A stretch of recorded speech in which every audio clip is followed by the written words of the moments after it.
নমস্কার বন্ধুরা, ঝর্ণার বাঙালিয়ানায় সবাইকে স্বাগতম জানাচ্ছি। বন্ধুরা, যে যেখানে বসে আমার এই রেসিপিটা দেখছেন সবাইকে অসংখ্য ধন্যবাদ। আমার কাছে দূরে পরিচিত অপরিচিত যে সব বন্ধুরা আমার এই রেসিপিটা দেখছেন সবাইকে স্বাগতম জানাচ্ছি। আজকে আমি নিরামিষ তরকারির রেসিপি আপনাদের সাথে শেয়ার করব। আমি আজকে যে সবজিটা রান্না করছি সেটা রুটি দিয়ে, ভাত দিয়ে, খালি যেভাবেই খুশি আপনি খেতে পারেন। আর এই সবজিটা শরীরের জন্য খুব ভালো খেতে। যারা একেবারেই নিরামিষ খান, যারা মাছ মাংস মোটেই খান না, তাদের জন্য এই সবজিটা আজকে আমি শেয়ার করলাম। বন্ধুরা, আলুগুলো এবং পটল আর মিষ্টি কুমড়া সব কিছুই আমি আলাদা আলাদাভাবে কেটে নিচ্ছি। মিষ্টি কুমড়ার সাইজটা একটু বড় করছি, আলুগুলো মাঝারি, আর পটলগুলো আমি 4 টুকরা করে কেটে নেব। আজকে আমি যে পরিমাণ সবজি রান্না করব তা অনায়াসে 20 জন লোক খেতে পারবে।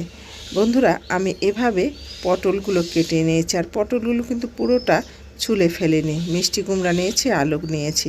চলুন এবার রান্নায় চলে যাই। কড়াই বসিয়ে দিলাম আর তেল দিয়ে দিলাম। তেলটা গরম হয়েও উঠেছে। এবার আমি সবজিগুলো দিয়ে দেব। সব সবজি কিন্তু একবারে দেব না, শুধুমাত্র পটলটা দেব। আর এই পটলগুলোকে আমি খুব ভালো করে ভেজে নেব। পটল ভাজা না হলে কিন্তু সবজি খুব একটা ভালো লাগে না। সেই জন্য আপনাকে পটলগুলোকে অবশ্যই ভেজে নিতে হবে। আপনি চিংড়ি মাছ দিয়ে রান্না করেন আর নিরামিষ রান্না করেন বা মাছ দিয়ে রান্না করেন, যেভাবেই রান্না করেন পটলটা কিন্তু অবশ্যই ভেজে নিতে হবে। পটল ভাজা না হলে কিন্তু পটল ভালো লাগে না। আমার সবজিটা অনেকটাই কমে আসছে। এবার এর মধ্যে দিয়ে দিলাম লবণ, আর একটু দিয়ে দেব হলুদ, তবে বেশি দেওয়ার দরকার নেই। ভাজার জন্য যতটুকু দরকার ততটুকুই দেব। একটু লবণ আর একটু হলুদ দিয়ে আবারও আমি ভেজে নেব। তবে শুরুর দিকে হলুদ দিতে যাবেন না, তাহলে কড়াইতে লেগে যেতে পারে। এবার আরও একটু তেল দিয়ে দিলাম, দিয়ে দেব এর মধ্যে আলু। তবে একসাথে ভাজতে যাবে না। তবে যদি খুব কম সবজি রান্না করে কেউ খেতে চান, 2-3 জন লোকের জন্য রান্না করতে চান, তাহলে কিন্তু আলু আর পটলটা একবারে ভেজে নিলেই হয়ে যাবে। আলাদা আলাদা ভাজার দরকার হবে না। আমার এখানে অনেকগুলো সবজি, সেই জন্য আমাকে আলাদা আলাদা করে ভেজে নিতে হচ্ছে। আমার আলুগুলোও কিন্তু ভাজা হয়ে গেছে, আমি তুলে নিলাম। এবার দিয়ে দিলাম 3 টুকরা দারচিনি, 2টো এলাচ আর 3টে তেজপাতা। এবার একটু ভেজে নেব। তবে বন্ধুরা, আমি চুলার আঁচটা কিন্তু বন্ধ করে দিয়েছি, কারণ তেলটা কিন্তু গরমই আছে। এবার দিয়ে দিলাম হলুদ। এবার এই হলুদের আর মশলার মধ্যে আমি জল ঢেলে দিলাম, কারণ পুড়ে যেতে পারে।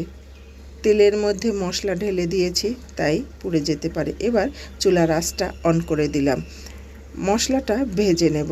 আর বাকি মশলাগুলোও কিন্তু আমি এর মধ্যেই দিয়ে দেব। দিয়ে দিলাম একটু জল, দিলাম আদা বাটা, 1.5 চামচ আদা বাটা দিয়ে দিলাম, আর দিয়ে দিলাম কাঁচামরিচ বাটা, তাও দিলাম 1.5 চামচ। তবে ঝাল অনুযায়ী দিতে হবে। এখানে আমার মরিচগুলোতে বেশি একটা ঝাল ছিল না, তাই 1.5 চামচ দিয়েছি।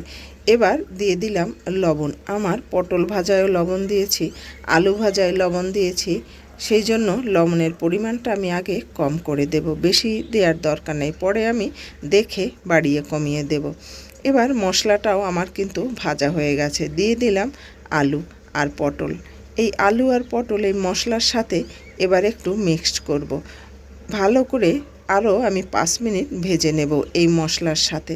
মশলার সাথে আলু আর পটলটা ভাজলে কিন্তু আরও একটু ভালো হবে। এবার দিয়ে দিলাম ফুটান্ত জল। অবশ্যই সবজিতে ফুটান্ত জল দিবেন। ফুটান্ত জল দিলে কিন্তু সবজি খুব ভালো হয়, ঠান্ডা জল দিতে যাবেন না। এবার দিয়ে দিলাম মিষ্টি কুমড়া। তবে শুরুর দিকে মিষ্টি কুমড়া দিলে কিন্তু গলে যাবে, সেই জন্য যখন আপনি জল দিবেন তারপরে মিষ্টি কুমড়াটা দিবেন। শুরুতে মিষ্টি কুমড়া দিলে আর মিষ্টি কুমড়ার চিহ্নও খুঁজে পাওয়া যাবে না। যে যেখানে বসে আমার এই রেসিপিটা দেখছেন তাদেরকে আবারও বলবো, যদি ভালো লেগে থাকে অবশ্যই কমেন্ট করবেন। আপনার কিছু জানা থাকলে, কিছু বলার থাকলে অবশ্যই কমেন্টের ঘরে লিখে যাবেন। বন্ধুরা, আমি এবার ঢাকনা দিয়ে দিলাম। পটল সবজিটা কিন্তু সিদ্ধ হতে অনেক সময় লাগে, সেই জন্য অবশ্যই ঢাকনা দিয়ে দিয়ে রান্না করলেই ভালো হয়।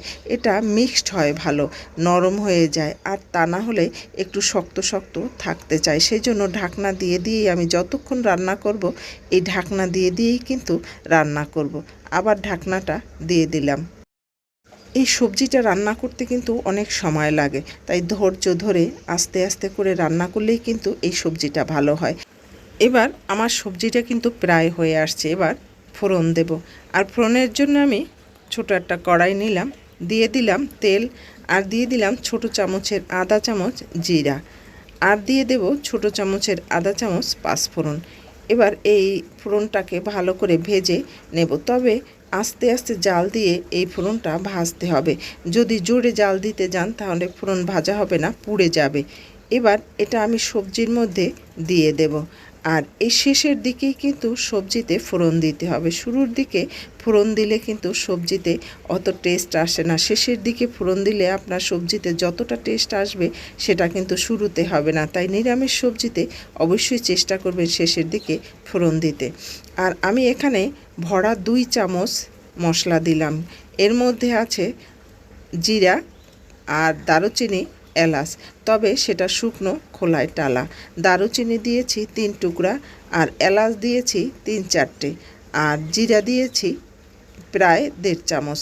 এটাকে আমি শুকনো খোলায় টেলে ভালো করে তারপরে আমি বেটে দিয়েছি, তবে বাটা মশলা দিলেই কিন্তু ভালো হয়। দিয়ে দিলাম সামান্য একটু চিনি, কারণ আমার এখানে মিষ্টি কুমড়াটাই কিন্তু খুব মিষ্টি ছিল, সেই জন্য অল্প দিয়েছি। আমার সবজিটা কিন্তু হয়ে গেল। বন্ধুরা, যে যেখানে বসে আমার এই রেসিপিটা এতক্ষণ ধরে, এত সময় ধরে দেখলেন, সবাইকে অসংখ্য অসংখ্য ধন্যবাদ। ভালো থাকবেন, সুস্থ থাকবেন। আবার নতুন একটা রেসিপি নিয়ে আপনাদের সামনে হাজির হব।